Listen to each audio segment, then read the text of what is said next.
The mysterious case of Kaspar Hauser, the youth who baffled 19th century Germany। जब Caspar Houser 1828 की एक सुबह पहली बार जर्मनी के नूरनबर्ग में टहलने गए तो किसी ने उन पर अधिक ध्यान नहीं दिया। लगभग 16 साल का युवा लड़का पैंटालून, एक रेशम नेकटाई, एक वास्कट, एक ग्रे जैकेट और एक रुमाल पहने हुए था जिस पर केज अक्षर की कढ़ाई की हुई थी। उसके जूते इतने फटे हुए थे कि उसके पैर उनमें से फट रहे थे और सड़क से क्षत विक्षत हो गए थे। वह अपने साथ एक पत्र ले गया जिसकी सामग्री आने वाली सदियों तक पुलिस और जनता को समान रूप से भ्रमित करती रही। पत्र में दावा किया गया कि हॉसर एक अंधेरी कोठरी में पला बढ़ा था जो बाकी दुनिया से अलग थी और उसे हाल ही में एक कैलवरी मैन बनने के लिए रिहा किया गया था। कुछ लोगों ने दावा किया कि हाउजर एक राजसी व्यक्ति था, दूसरों ने एक धोखेबाज।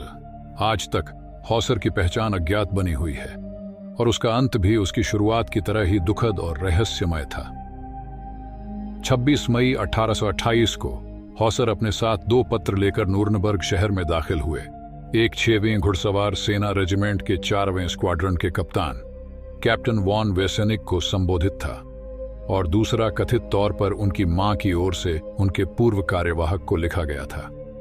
संदेशवाहक ने स्वयं दावा किया कि पत्र उनके पूर्व कार्यवाहक द्वारा लिखे गए थे जिनका उनसे कोई रक्त संबंध नहीं था, भले ही उन्होंने उन्हें एक बेटे के रूप में पाला था। हालांकि सबसे दिलचस्प बात यह है कि पत्र में दावा किया गया है कि 30 अप्रैल 1812 को अपने जन्म के बाद से हॉसर घर से एक कदम भी दूर नहीं गए थे ताकि किसी को पता न चले कि उनका पालन पोषण कहां हुआ था। रहस्यमय नोट में दावा किया गया कि लड़का पढ़ लिख सकता है और अपने पिता की तरह घुड़सवार बनना चाहता है। हालांकि पत्र में कहा गया है कि उसके माता पिता नहीं थे। अगर उसके माता पिता होते तो वह एक विद्वान व्यक्ति होता।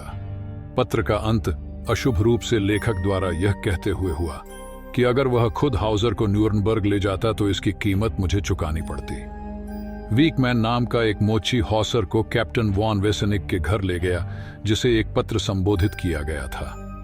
वहां हॉसर केवल ये शब्द दोहराता था, मैं एक घुड़सवार बनना चाहता हूं जैसा कि मेरे पिता थे, और घोड़ा घोड़ा।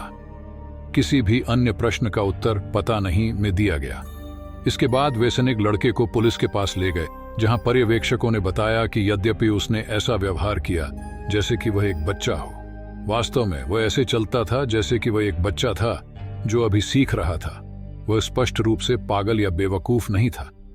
हालांकि वह तब तक नहीं बोलते थे जब तक कि वह शब्दों और वाक्यांशों को दोहराने के लिए न हो। उनके पास बहुत छोटी शब्दावली थी जिसमें मुख्यतः घोड़ों से संबंधित शब्द शामिल थे।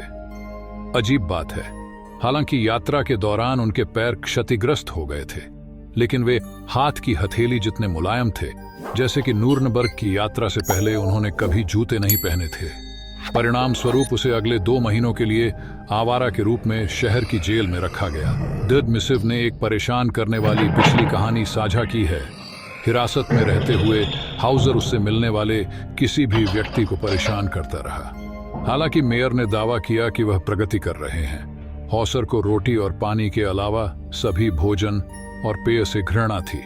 जब उसके पास एक जलती हुई मोमबत्ती लाई गई तो वह आश्चर्य से देखता रहा और उसे पकड़ने की कोशिश की, लेकिन उसका हाथ जल गया। वह दर्पण में अपने स्वयं के प्रतिबिंब से भी उतना ही मोहित था जिसे उसने पकड़ने की भी व्यर्थ कोशिश की। कुछ लोगों ने अनुमान लगाया कि वह शायद एक जंगली बच्चा था जो जंगलों में पला बढ़ा था। हॉसर को अंततः शहर का वार्ड बना दिया गया और वह एक ब्रिटिश रईस लॉर्ड स्टैनहोप की हिरासत में चला गया। स्टैनहोप के आरोप में हॉसर ने प्रभावी ढंग से संवाद करना सीखा और उसने जेल में पले बड़े होने के बारे में एक अजीब कहानी बुनना शुरू कर दिया। According to the story, Hauser's cell was about 6 feet long, 3 feet wide and 3.5 high, with only a straw bed to sleep on. He claimed he was left bread and water to eat and drink, and that the water tasted bitter when he drank it, and put him into a long sleep. Means कहानी के अनुसार Hauser की कोठरी लगभग 6 feet लंबी, 3 feet चौड़ी और 3.5 feet ऊंची थी जिसमें सोने के लिए केवल एक पुआल बिस्तर था। उसने दावा किया कि उसके पास खाने और पीने के लिए रोटी और पानी छोड़ दिया गया था और जब उसने पानी पिया तो उसका स्वाद कड़वा हो गया और उसे लंबी नींद में डाल दिया। उन्होंने एक विस्तृत सपने का भी वर्णन किया जिसमें उन्होंने खुद को एक विशाल महल में एक सजी धजी महिला और तलवार के साथ काले कपड़े पहने एक आदमी के साथ पाया। एक प्रोफेसर जो हॉसर का इलाज कर रहे थे और उनका अवलोकन कर रहे थे ने सिद्धांत दिया कि यह जेल से पहले उनके प्रारंभिक जीवन की एक धुंधली स्मृति हो सकती है। आखिरकार उन्हें रिहा कर दिया गया, लेकिन उन्होंने उस आदमी का चेहरा कभी नहीं देखा जो उन्हें न्यूरनबर्ग के बाहरी इलाके में यह कहते हुए लाया था कि उन्हें पत्र सौंपने और अकेले छोड़ दिए जाने से पहले पूरी यात्रा के दौरान जमीन पर देखने के लिए मजबूर किया गया था। हॉसर को अंततः उसका अध्ययन करने वाले प्रोफेसर की देखभाल में डाल दिया गया। फ्रेडरिक ड्यूमर नाम का एक व्यक्ति जो एक स्कूल मास्टर और सट्टा दार्शनिक था। डॉमर को पता चला कि हॉसर में चित्रकारी की प्रतिभा है। उन्होंने लड़के पर प्रयोग करना जारी रखा, लेकिन उसकी पृष्ठभूमि के बारे में बहुत कम जानकारी प्राप्त की। उनकी पहचान और उनकी विचित्र मृत्यु के बारे में सिद्धांत डिकेंस के उपन्यास से ली गई इस अजीब कहानी ने पूरे यूरोप को मंत्रमुग्ध कर दिया। जहां अफवाहें उड़ी कि हॉसर वास्तव में खोया हुआ राजकुमार था, शायद grand duke Karl von Baden, और उनकी पत्नी स्टेफनी डी ब्यूहरेनिस का बेटा, जिसे नेपोलियन ने गोद लिया था। हालांकि कई लोगों ने सोचा कि वह सिर्फ प्रसिद्धि और भाग्य चाहने वाला एक धोखेबाज था। वास्तव में वह जिन 2 पत्रों के साथ आया था वे एक ही हाथ से लिखे गए प्रतीत होते थे, कैस्पर हाउजर के स्वयं के हाथ से। लेकिन 1829 में एक अजीब घटना घटी जो हॉसर की खौफनाक कहानी का समर्थन करती प्रतीत हुई। 17 अक्टूबर को हॉसर को ड्यूमर के तहखाने में उसके सिर में घाव से बहुत अधिक खून बहता हुआ पाया गया था। उसने दावा किया कि उसने अपने हमलावर की आवाज पहचान ली थी, वही आदमी जो उसे न्यूरनबर्ग लाया था, एक लबादे वाले व्यक्ति द्वारा हमला किए जाने से पहले। रहस्यमय व्यक्ति ने कहा, न्यूरेमबर्ग शहर छोड़ने के बाद भी तुम्हें मरना होगा। फिर गायब हो गया। लेकिन फिर 3 अप्रैल 1833 को कैस्पर हाउजर का रहस्यमय जीवन भी उतने ही रहस्यमय तरीके से समाप्त हुआ। उस शाम वह अंसबैक में अपने घर के दरवाजे में घुस गया और बड़बड़ाते हुए बोला कि कैसे एक अजनबी ने उसे फुसलाकर पार्क में ले जाया और फिर उसकी बाजू में चाकू मार दिया। पहले तो उनकी कहानी पर संदेह हुआ, लेकिन जब हॉसर ने अपने दोस्तों को छुरा घोंपने की जगह पर वापस ले जाने का प्रयास किया तो वह यात्रा के बीच में ही गिर पड़े। उसके घाव से उसकी मृत्यु हो गई। उनके जीवन का रहस्य उनकी मृत्यु के साथ समाप्त नहीं हुआ।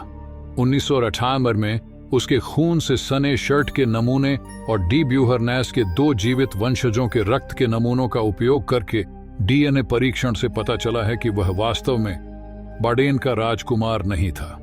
And so true identity of Caspar Houser remains a mystery.